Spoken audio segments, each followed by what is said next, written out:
श्रीरंगवीर रघुपुंगव वेदमौली गुरुवीडतेन्द्र करुणा परिणामबोधम शेषाचले सुचिरबोरित छात्रवृंदम शेषाद्रिनाथ गुरुवर्यमहं प्रपद्ये यत्पदाम्बोरुहध्यान विध्वस्ता शेषकल्मषः वस्तुतामुपयातोऽहं यामुनेयं नमामि तम्।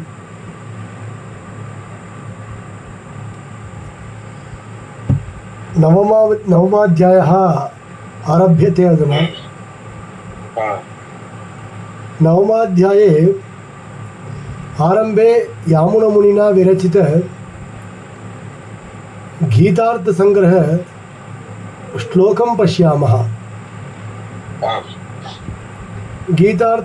गीतार्थसंग्रह श्लोकः अधुना ग्रुप मध्ये प्रेषितः मया। स्वमाहात्म्यः मनुष्यत्वे परत्व च महात्मनां विशेषः नवमे योगः भक्तिरूपः प्रकीर्तितः। विशिष्टाद्वैत सिद्धान्ते अयं विषयः स्पष्टं प्रतिपाद्यते। अत्र षट्कत्रयात्मिका भगवद्गीता। षट्कत्रयात्मके प्रथमषट्कः इतरेषु सिद्धान्तेषु कर्मयोगः, ज्ञानयोगः, भक्तियोगः इति प्रतिपादितः। अस्माकं विशिष्टाद्वैत वेदांत सिद्धान्ते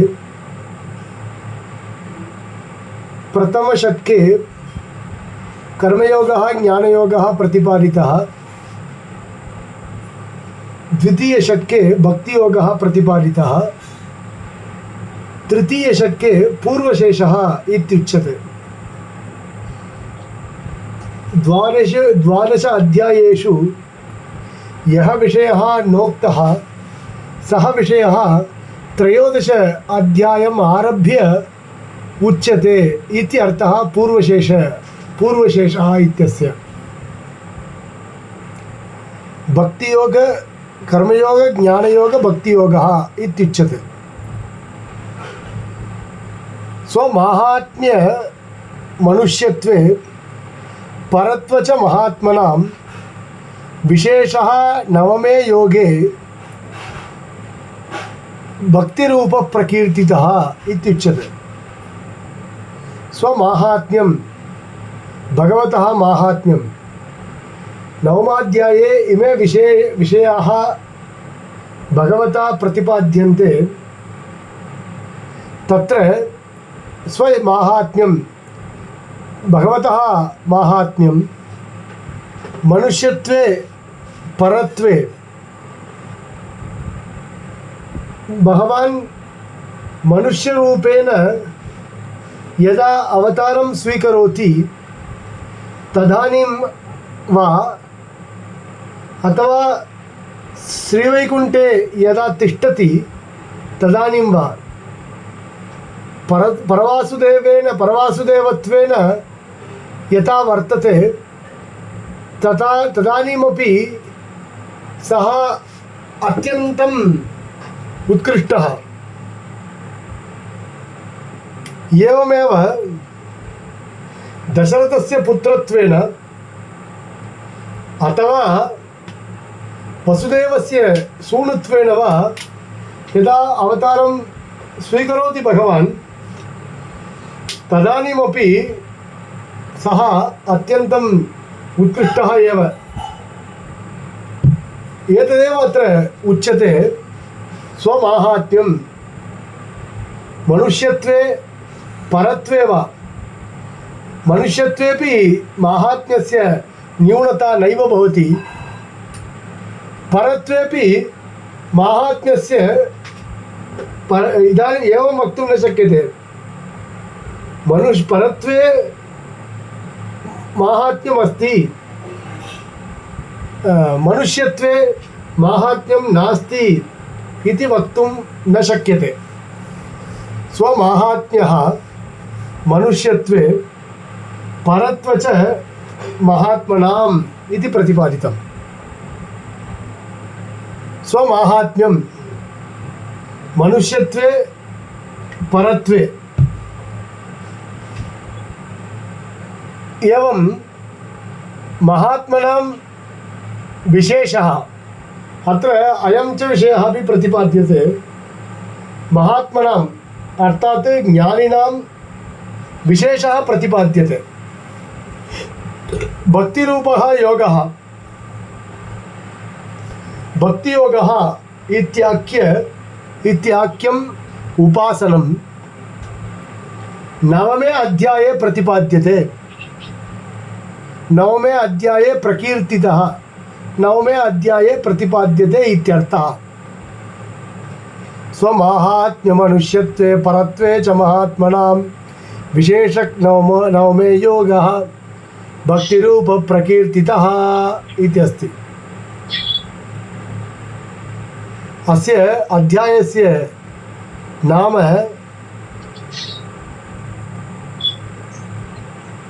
बहु विषयः अत्र प्रतिपाद्यते, बहवः विषयः अत्र प्रतिपाद्यते। उपासकभेद निबन्धनाविशेषाः प्रतिपादिताः। इदानीम् उपास्यस्य परमपुरुषस्य माहात्म्यं ज्ञानिनां विशेषं च विशोध्य भक्तिरूपस्य उपासनस्य स्वरूपम् अत्र उच्यते। इदानीम् उपासकभेदनिबन्धनाः विशेषाः, उपासकभेदनिबन्धनाः विशेषाः अत्र पूर्वम् अष्टमाध्याये उपासकभेदनिबन्धनाः, पूर्वं सप्तमाध्याये वा अष्टमाध्याये वा अयं च विषयः स्पष्टं प्रतिपादितः। भगवान् प्राप्यः, भगवान् प्रापकः इति भगवतः प्राप्यत्वं प्रापकत्वम् उभयमपि प्रतिपादितं तत्र। अत्र इदानीम् उपास्यस्य परमपुरुषस्य माहात्म्यम्, उपास्यः कः? परमपुरुषः। परमपुरुषस्य माहात्म्यम् उच्यते। यतोहि पूर्वं भगवता बहवः विषयाः प्रतिपादिताः। तत्सर्वं श्रुत्वा अर्जुनः अहं करोमि इति नैव उक्तवान्। अहं करोमि इति नैव उक्तवान् इत्यतः सर्वं भगवता एव उच्यते, भगवता एव स्पष्टं प्रतिपाद्यते सर्वमपि। अतः उपासकभेदनिबन्धनाः विशेषाः प्रतिपादिताः भगवता। अर्जुनः सामान्यतया स्वीकृतवान् तत्सर्वम्। अहं करोमि इति स्पष्टं नैव उक्तवान्। अतः भगवान् किं करोति? स्वीयमाहात्म्यं वदति। अहं कीदृशः इति स्वीयमाहात्म्यं वदति। इदानीम् उपास्यस्य परमपुरुषस्य माहात्म्यं, परमपुरुषस्य माहात्म्यं के जानन्ति इत्युक्तौ ज्ञानिनः जानन्ति। ज्ञानिनां विशेषं च विशोध्य ज्ञानिनः के भवन्ति? तेषां परमपुरुषम् अधिकृत्य ज्ञानं भवति वा? एवं रीत्या प्रश्नाः यदि पृच्छन्ते चेत् तस्यापि समाधानं वदति भगवान्। ज्ञानिनां विशेषं च विशोध्य प्रतिपादनीयः अंशः अस्ति भक्तिरूपः योगः। अतः भक्तिरूपस्य योगस्य अथवा उपासनस्य स्वरूपम् अत्र उच्यते नवमाध्याये इति भगवतः भाष्यकारस्य कृतिर्वर्तते। श्रीभगवानुवाच इदं तु ते गुह्यतमं प्रवक्ष्याम्यनसूयवे ज्ञानं विज्ञानसहितं यज्ञात्वा मोक्ष्यसे शुभात्। इदं तु ते गुह्यतमं प्रवक्ष्याम्यनसूयवे ज्ञानं विज्ञानसहितं यज्ञात्वा मोक्ष्यसे शुभात्। यज्ञात्वा अशुभात् मोक्ष्यसे। स्वयं भगवान वदति अर्जुनं प्रति यज्ञात्वा अशुभात् मोक्ष्यसे। अशुभात् इदं ज्ञात्वा अशुभात् मोक्षणीयमस्ति इति येन चिन्त्यते तदर्थम् इदम् उच्यते। भवान् इदं ज्ञात्वा साक्षात् अशुभात् मोक्षं प्राप्नोत्येव इति धिया भगवान् इदं वदति। अतः यज्ञात्वा अशुभात् मोक्ष्यसे इदं गुह्यतमं ज्ञानम्। इदं सामान्यज्ञानं नास्ति, अयङ्गडः इति वत् सामान्यज्ञानं नास्ति। इदं तावत् गुह्यतमं ज्ञानमस्ति, अत्यन्तं सीक्रेट् अस्ति। अहं वदामि, तुभ्यम् अहं वदामि, सामान्यः नास्ति, सामान्यज्ञानं नास्ति। इदं गुह्यतमं ज्ञानम्, उपासनारूपं ज्ञानं, विज्ञानसहितं। ज्ञानं चेत् सामान्यं, विज्ञानं चेत् विशेषज्ञानम् इत्यर्थः। सामान्यतया उपासनम् अधिकृत्य यत् ज्ञानम् अहं प्रवक्ष्यामि तद् विज्ञानसहितम् अहं प्रवक्ष्यामि। इदानीम् उपासनस्य भेदाः कति भवन्ति इति विज्ञानसहितं ज्ञानं वर्तते। केभ्यः अहं वदामि? नो चेत् एवं स्वीकर्तुं शक्यते, कस्मै अहं वदामि? अनसूयवे। कृष्णस्य उपरि अर्जुनस्य असूया नास्ति। मया उपदेशः क्रियते, कस्यचित् सकाशे मया उपदेशः क्रियते, मम उपरि यस्य तावत् असूया वर्तते तस्य उपरि तस्य सकाशे तस्मै मया उपदेशः नैव कर्तव्यः। यस्य तावत् असूया एव नास्ति, अनसूयवे ते। मम विषये असूया एव नास्ति भवतः, अतः प्रवक्ष्यामि, तुभ्यमहं प्रवक्ष्यामि इत्यर्थः। भाष्यकारस्य पंक्तिं पश्यन्तु। इदं तु ते गुह्यतमं भक्तिरूपम्। इदं तु ते गुह्यतमं भक्तिरूपम् उपासनाख्यं ज्ञानं विज्ञानसहितम् उपासनगतविशेषज्ञानसहितम् अनसूयवे ते प्रवक्ष्यामि। अहं प्रवक्ष्यामि। अहं कीदृशः इति मम माहात्म्यविषये अहं प्रवक्ष्यामि। इदं गुह्यतमं ज्ञानं वर्तते, अत्यन्तं गुह्यतमं ज्ञानं। कीदृशं ज्ञानमस्ति? भक्तिरूपम् उपासनाख्यं ज्ञानं। श्रीभाष्यकाराः मङ्गलश्लोके वदन्ति शेमुषी भक्तिरूपा इति। श्रुतिशिरसि विदीप्ते ब्रह्मणि श्रीनिवासे भवतु मम परस्मिन् शेमुषी भक्तिरूपा इति वदति। स्पष्टं प्रतिपादयति। तद्वत् अत्रापि भक्तिरूपम् उपासनाख्यं ज्ञानम्। केवलं भक्तिरूपम् उपासनाख्यं ज्ञानम् इति न प्रवक्ष्यामि, विज्ञानसहितम् अहं प्रवक्ष्यामि। विज्ञानसहितं नाम उपासनगतविशेषज्ञानसहितम्। उपासनं नाम किम्? उपासनं कतिविधं भवति? विविधेषु उपासनेषु भेदाः कथं कल्पिताः वर्तन्ते।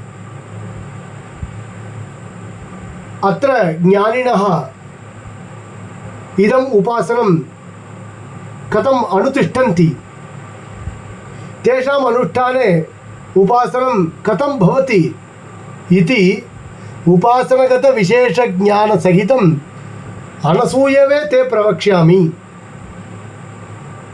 मद्विषयं सकलेतर विसजातीयम् अपरिमितप्रकारं माहात्म्यं श्रुत्वा, इदानीं ज्ञानं तावत् अन्यत् किमपि विशेषज्ञानसहितम् उपासनगतविशेषज्ञानसहितम् अन्यत् किमपि नोच्यते मया। मद्विषयमेव अहं प्रवक्ष्यामि। सकलेतर विसजातीयम् अपरिमितप्रकारम् अहम् अपरिमितकल्याणगुणसागरः अस्मि। तत् कथमिति भवता ज्ञातव्यः खलु। अतः मद्विषयम् अहं प्रवक्ष्यामि। एतदेव मम माहात्म्यमस्ति।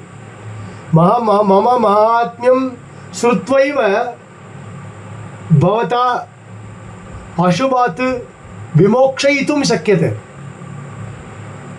नो चेत् नैव शक्यते इत्यर्थः। अतः सकलेतर विसजातीयम् अपरिमितप्रकारं माहात्म्यं श्रुत्वा एवमेव सम्भवति इति मन्वानायते। भगवान् इदानीम् एवं चिन्तयन्तु, भगवान् मम सविधे आगत्य वदति, हे श्रीकान्तः, अहम् अपरिमित कल्याणगुणसागरः इति वदति। हे भोः, असत्यमेव खलु भवता उच्यते। भवान् मम पुरतः एव तिष्ठति, अपरिमितकल्याणगुणसागरः इति वदति। तत् कथं भोः? अयम् असम्भवः विषयः। इदं नैव सम्भवति भवतः इति न चिन्तनीयमस्ति येन केनापि। अत एव उक्तं मम माहात्म्यं श्रुत्वा एवमेव सम्भवति इति मन्वानाय। अर्जुनः कथं चिन्तयति? भगवान् यद्यद् वदति तत्सर्वं सत्यमिति चिन्तयति। तत्सर्वं सत्यं। यतोहि चतुर्थाध्याये एव तस्य कश्चन संशयः आसीत्, तत्सर्वं निवारितं। तस्य सर्वस्यापि समाधानस्य, तस्य सर्वस्यापि सन्देहस्य समाधानं भगवता प्रतिपादितं चतुर्थाध्याये एव। अतः अर्जुनः स्पष्टं ज्ञातवान् अयं भगवान् श्रीकृष्णः इति। एवमेव सम्भवति इति मन्वानाय ते अर्जुनस्य अथवा अर्जुनाय प्रवक्ष्यामि इत्यर्थः। यत् ज्ञानम् अनुष्ठानपर्यन्तं ज्ञात्वा मत्प्राप्तिविरोधिनः सर्वस्मात् अशुभात् मोक्ष्यसे।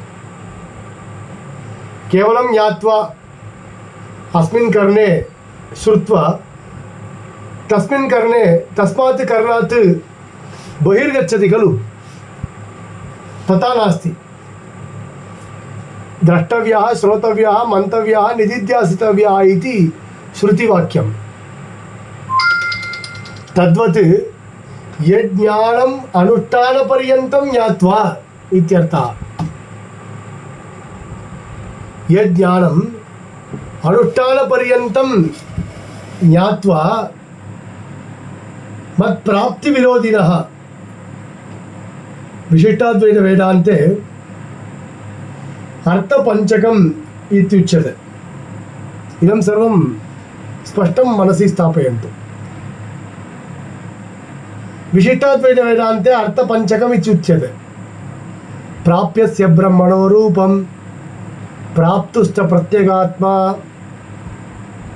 प्राप्तुश्च प्रत्यगात्मनः, प्राप्तिफलं, प्राप्त्युपायं, प्राप्तिफलं, प्राप्तिविरोधी इत्युच्यते अर्थपञ्चकम्। एवं मत्प्राप्ति ब्रह्मणः स्वरूपं, जीवस्य स्वरूपं, उपायं नाम भक्ति प्रपत्ति, फलं नाम मोक्षः, प्राप्तिविरोधी नाम भगवन्तं प्राप्तुं ये प्रतिबन्धकाः सन्ति ते सर्वेपि प्राप्तिविरोधिनः भवन्ति। ता मत्प्राप्तिविरोधिनः भवन्ति सर्वस्मात् अशुभात्। मत्प्राप्तिविरोधिनः सर्वस्मात् अशुभात् मोक्ष्यसे। अशुभानि कानि? प्राप्तिविरोधिनी एव अशुभानि इत्युच्यते। अतः प्राप्तिविरोधाः अशुभाः, प्राप्तिविरोधात् अशुभात् मोक्ष्यसे भवान् इति स्पष्टं प्रतिपादितं भगवता प्रथमश्लोके। द्वितीयश्लोकः राजविद्या राजगुह्यं पवित्रमिदमुत्तमं प्रत्यक्ष अवगमं धर्म्य सुसुखं कर्तुमव्ययम्। राजविद्या राजगुह्यं पवित्रमिदमुत्तमं प्रत्यक्ष अवगमं धर्म्य सुसुखं कर्तुमव्ययम्। इदं नाम भक्तियोगः। राजविद्या अस्ति अयं भक्तियोगः। पुरोदृश्यमान भक्तियोगः इत्यर्थः। वक्तुम् आरभते खलु भगवान्, अतः इदम् इत्युच्यते। राजविद्या, विद्यासु अत्यंत श्रेष्ठभूता अस्ति इयं भक्तिः। अतः इयं भक्तियोगः अत्यन्तं श्रेष्ठभूतः अस्ति। சுவாமி இப்போ இது நம்ம கிளாஸ் கிடையாது சுவாமி, இது வேற ஒரு சம்ஸ்கிருத கிளாஸ். राजविद्या राजगुह्यं, राजगुह्यं नाम, गुह्यं नाम रहस्यभूतः विषयः। लोके विद्यमानेषु रहस्यभूतेषु विषयेषु अत्यन्तं श्रेष्ठभूतः विषयः अस्ति अयं भक्तियोगः। उत्तमं पवित्रम् अशुभात् विमोक्ष्यसे इत्युक्तं खलु। पापानां वारणम् अनेन भक्तियोगेन क्रियते। प्रत्यक्षावगमं दर्शनसमान आकारः जायते। दर्शनसमान आकारः इदं ज्ञानं यदि सम्यक् ज्ञायेत, अयं च विषयः यदि सम्यक् ज्ञायेत, तदा किं भवति? साक्षात् कृष्णस्य दर्शनमेव भवति।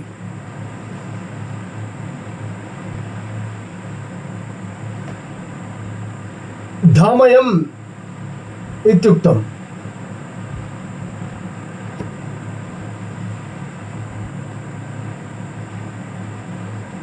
भगवन्तं प्राप्तुम् इदं साधनमस्ति। सुसुखं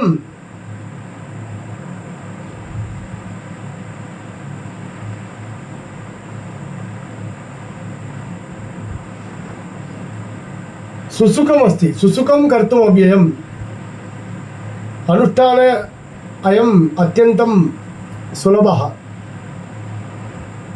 अनुष्ठितमपि सुलभः अस्ति अयं भक्तियोगः एवम् अस्य भक्तियोगस्य अव्ययम् उच्यते अव्ययं नाम नित्यम् इत्यर्थः नाशरहितः इत्यर्थः फलप्राप्तिपर्यन्तं तिष्ठति अनन्तरं नाशं प्राप्नोति इति न फलप्राप्ति अनन्तरमपि तिष्ठति अत एव अव्ययम् इत्युक्तम् भाष्यकारस्य पंक्तिं पश्यन्तु राजविद्या विद्यानां राजा राजगुह्यं गुह्यानां राजा राज्ञां विद्या इति वा राजविद्या एवमपि व्याख्यानं कर्तुं शक्यते इति विद्यमानासु विद्यासु अपेक्षया इयं राजविद्या एवं वक्तुं शक्यते खलु विद्यमानेभ्यः इयं राजविद्या इत्यपि वक्तुं शक्यते अथवा राज्ञां विद्या राज्ञां नाम राजपुरुषाणां तर्हि कः अर्थः सामान्यजनाः ज्ञातुं न प्रभवन्ति इत्यर्थः ये राजानः सन्ति वैराग्यशालिनः राजानौ हि विस्तीर्ण अगाधमनसः मनसः संयमनं येन कृतं मनः संयम्य एकाग्रचित्ततां यः सम्पादितवान् मनस्संयमनेन एकाग्रचित्ततां यः सम्पादितवान् अस्ति स एव खलु राजा जितमनस्कः भवेत् यदि जितमनस्कत्वं नास्ति तर्हि राजा कथं भवति अतः भाष्यकारेण एवं व्याख्यानं कृतं राज्ञां विद्या इति वा राजविद्या राजानः हि विस्तीर्णागाधमनसः इति महामनसाम् इयं विद्या इत्यर्थः महामनसां विद्या इयं विद्या महामनस एव हि गोपनीय गोपनकुशलः इति तेषामेव गुह्यम् महामनसः मनसः यः भवति एकाग्रचित्ततां सम्पाद्य जितमनस्कः यः भवति मनसः संयमनं येन कृतं स एव खलु रहस्यस्य गोपनं करोति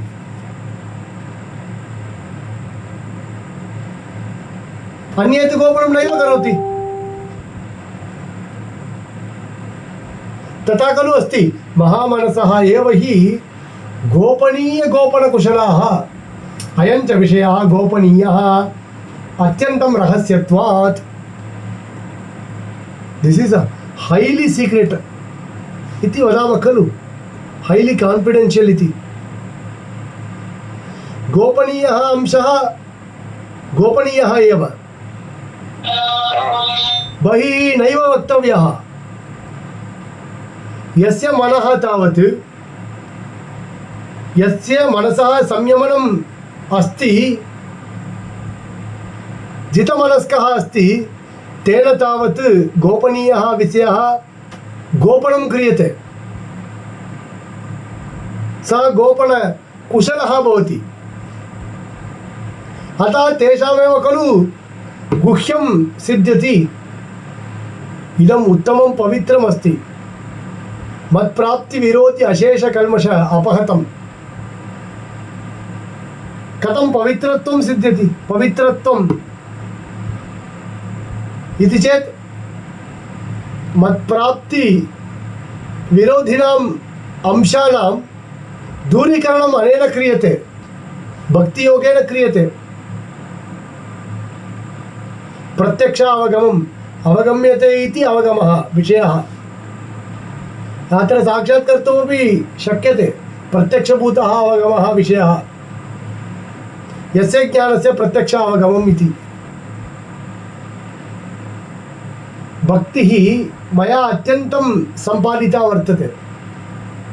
भक्तियोगः स्पष्टं क्रियते मया, तर्हि कृष्णस्य दर्शनं भवति, साक्षात् करोमि अहम्। भक्तिरूपेण उपासनेन उपास्यमानोऽहं तदानीमेव उपासितुः प्रत्यक्षताम् उपगतः भवामि इत्यर्थः। भक्तिरूपेण उपासनेन उपासनं कर्तव्यमस्ति। भगवान् उपासनीयः अस्ति मया, तदानीमेव उपासितुः प्रत्यक्षताम् उपगतः भवामि। तदानीमेव खलु मम पुरतः सः तिष्ठति। पूर्वमपि उक्तवान्, अत्र यामुनाचार्याणां गुरुः एकः आसीत्, कुरुहि कावलप्पन् इति आसीत्। सः यदा योगं करोति तदानीं तस्य कृष्णस्य साक्षात्कारः भवति।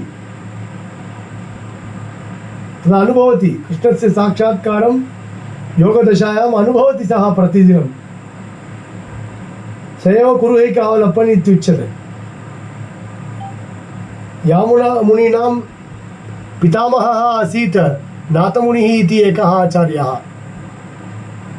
नाथमुनिनः शिष्यः कुरुहि कावलप्पन्।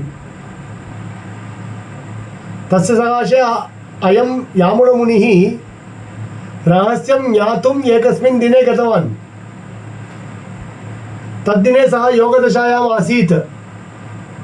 बहवः जनाः तत् पुरतः उपविष्टवन्तः आसन्। तदानीम् अयमपि दूरे स्थितवान्। प्रतिदिनं सः यदा योगदशायां भवति तदानीं कृष्णः नाट्यं नृत्यति। तस्य कृष्णस्य साक्षात्कारः कुरुहि कावलप्पन् इति गुरुणा अनुभूयते प्रतिदिनम्। एकस्मिन् दिने, अर्थात् यदा यस्मिन् दिने यामुनमुनिः तत्र स्थितवान् आसीत्, तस्मिन् दिने तावत् योगदशायाम् आगतः कृष्णः येनं न दृष्टवान् आसीत्। कुरुहि कावलप्पन् तं गुरुं न दृष्टवान् आसीत्, अन्यत्र कुत्रापि दृष्टवान् आसीत् भगवान् श्रीकृष्णः। तदानीं नेत्रं निमील्य सः गुरुः पृष्टवान् आसीत्, सोट्टैकुलत्तु नम्बी एवरेणुम् उण्डा इति। नाथमुनीनां परम्परायाः यः कोऽपि आगतः वा इति। नाथमुनिनः वंशात् यः कोऽपि अत्र आगतो अस्ति वा इति। तदानीम् अहमस्मि इति अनेन यामुनमुनिना प्रतिपादितमासीत्। पितामहं नाथमुनिं विलोक्य प्रसीद मत्वृत्तमचिन्तयित्वा इति श्लोकः अस्ति। तथा साक्षात्कारः अपेक्षते, तदेव प्रत्यक्षावगमः इत्युक्तम्। अस्मात् योगात् साक्षात्कारः भवति। अनेन योगेन साक्षात्कारः लभ्यते, जायते अवश्यं। प्रत्यक्षताम् उपगतः भवामि इत्यर्थः। अथापि धर्म्यं धर्मात् अनपेतं। धर्मत्वं हि निःश्रेयससाधनत्वं। निःश्रेयससाधनं नाम किं? मोक्षः एव निःश्रेयससाधनम् इत्युच्यते। स्वरूपेणैव अत्यर्थप्रियत्वेन तदानीमेव मद्दर्शनं मद्दर्शन आपादनतया स्वयं निःश्रेयसरूपमपि निरतिशयनिःश्रेयसरूप आत्यन्तिक मत्प्रिय साधनम् इत्यर्थः, मत्प्राप्ति साधनम् इत्यर्थः। मोक्षः को नाम मोक्षः? परिपूर्ण ब्रह्मानुभवः खलु मोक्षः। तत्प्राप्ति साधनं किम्? अयं भक्तियोगः। भक्तियोगः एव तत्प्राप्ति भगवत्प्राप्ति साधनम् अस्ति। भगवत्प्राप्ति साधनेन किम् अनुभूयते? मोक्षः अनुभूयते। को नाम मोक्षः? परिपूर्ण ब्रह्मानुभवः एव मोक्षः। सुसुखः उपादानम्, अत्यन्तम् अत्यर्थप्रियत्वेन उपादेयमस्ति अयं भक्तियोगः। उपादेयः अंशः अक्षयमस्ति। मत्प्राप्ति साधयित्वापि स्वयं न क्षीयते। मया फलं प्राप्तं, तदनन्तरं भक्तियोगः नश्यति इति न, फलप्राप्ति अनन्तरमपि तत् तिष्ठति। एवं रूपम् उपासनं कुर्वतः मत्प्रदाने कृतेपि न किञ्चित् कृतं मया अस्य इति मे प्रतिभाति इति द्वितीयश्लोकः अत्र प्रतिपादितः। एतावता अलमस्ति। श्वः पश्यामः सायङ्काले सपाद 6:15 धन्यवादः।